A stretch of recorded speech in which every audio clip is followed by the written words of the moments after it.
for different reasoning altogether, but time will tell. Yeah, but we shouldn't allow partisan interest to erode our sense of responsibility. That's just my take, my humble take. Well, let's move on to some other headlines, and let's take a look at what's happening in Punch newspaper. INEC has opened a full investigation after the voter record of Nollywood actor Emeka Ike was accused from its database, was accessed, from its database and shared online during the FCT political primaries controversy. Now, the commission said its early findings show there were no hacking or external breaches of its system. Instead, the INEC has identified the user account that's involved and has questioned relevant personnel and is now investigating whether internal access rules were violated and who authorized the release of this information.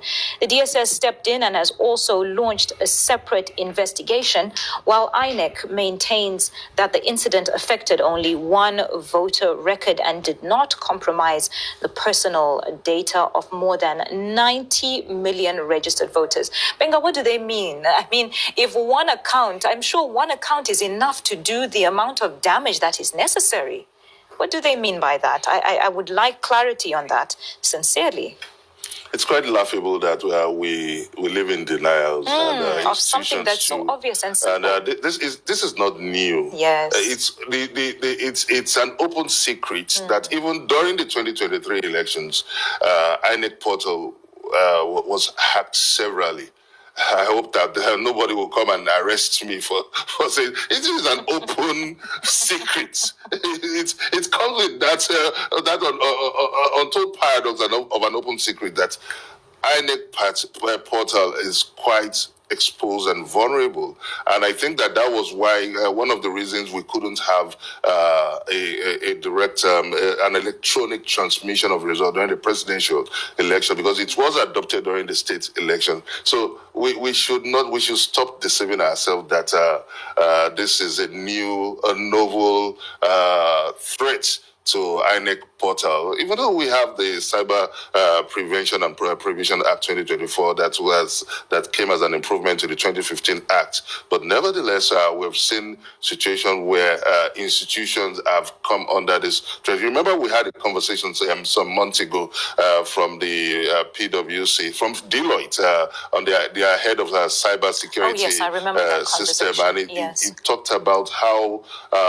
the cyber attackers have infiltrated many of these institutions, even including financial institutions. So we should rather sit and have sincere and frank conversations on how many of these landmines can be addressed. You know, Benga, on this issue, I cannot agree with you. I believe that this issue here is purely human behavior. This is something that's not complicated. I've worked in data analytics before, and these sorts of issues you can trace from the back end. You can see every click, every step that somebody has taken on a website. So this is coming down to an individual, which they said that they have found, and they're processing and they're doing an investigation.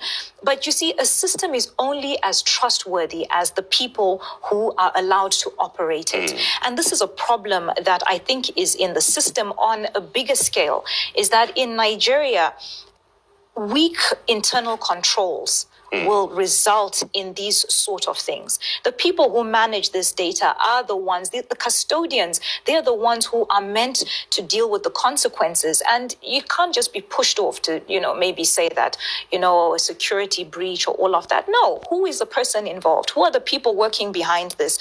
And the solution here is accountability. And that comes with enforcing a culture of punishment and consequences. Yes, if there's no consequences to these actions, we'll continue to see this happen.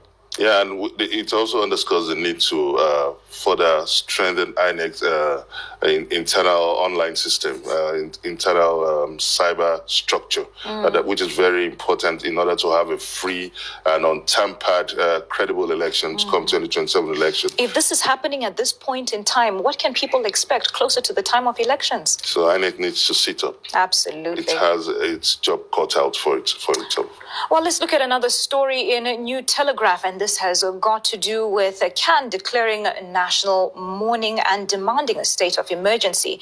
Now, CAN has declared a 3-day national mourning period from June the 12th to June the 14th over the worsening wave of killings, kidnappings, and terror attacks across the country, with Sunday, June 14, set as Black Sunday in churches nationwide.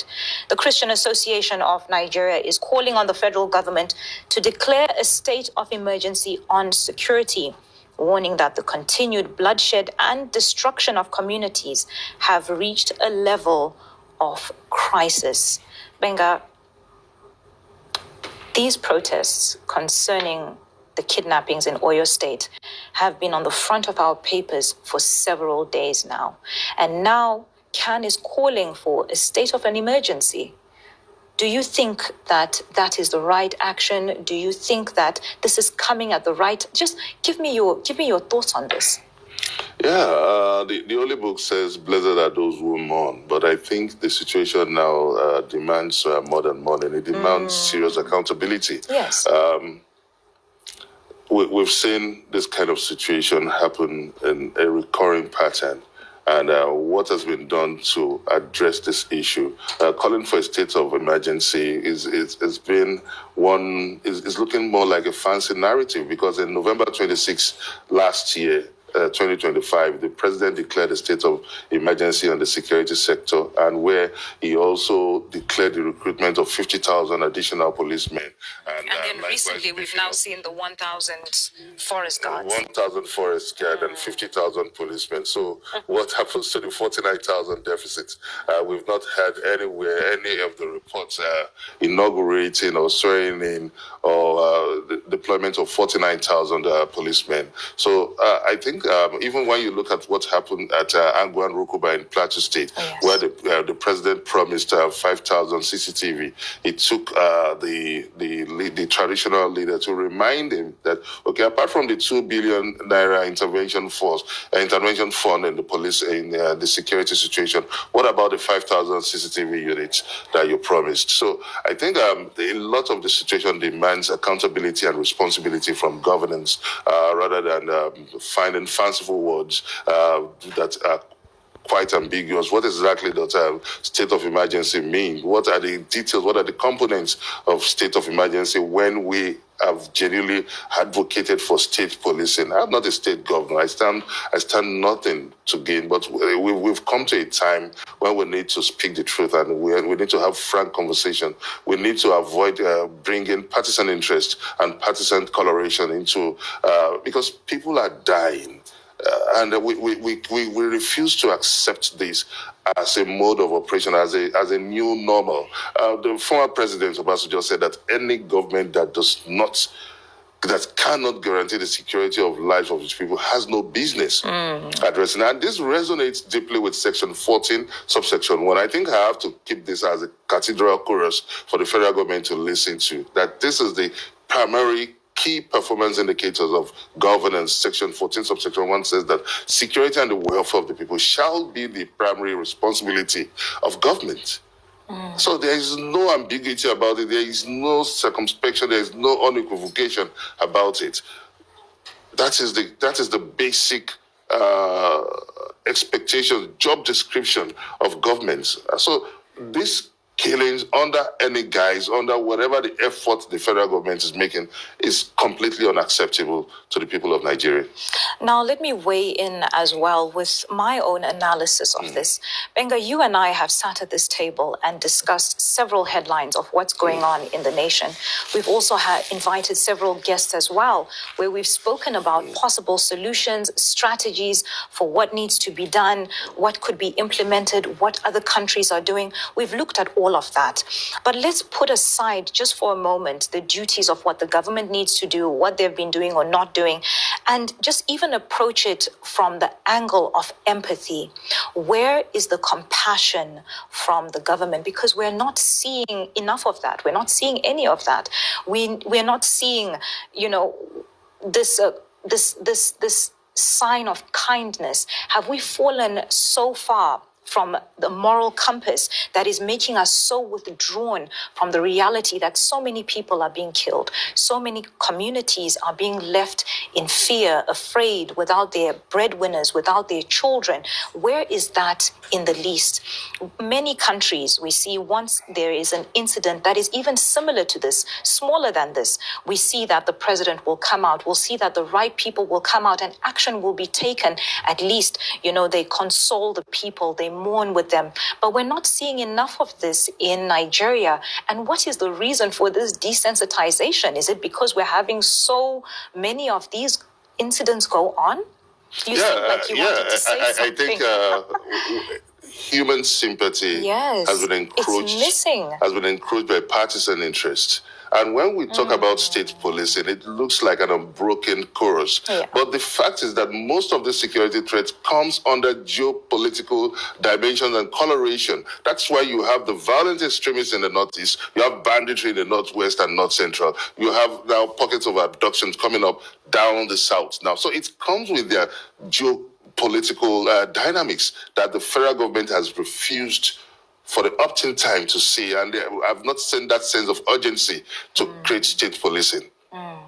Well, let's take a look at what's happening internationally. As we previously mentioned, we're going to focus on what is going on, this big buzz with Ebola. It keeps coming up in our headlines. We had it in the headlines last week and now again this week. So we're going to break it down and look at what is really making the headlines there. Now, the federal government has tightened airport and border screenings concerning this, and they've stepped up all that they've been doing. Seaports, land borders, with travelers showing symptoms or considered high risk to face extra checks, isolation, and possible medical referral. Nigeria has no confirmed Ebola cases, but authorities have activated emergency preparedness measures after an outbreak of the strain of Ebola was reported in the Democratic Republic of Congo. The House of Representatives has raised alarm that the Nigeria Center for Disease Control is facing a major funding crisis, with lawmakers warning that the shortage of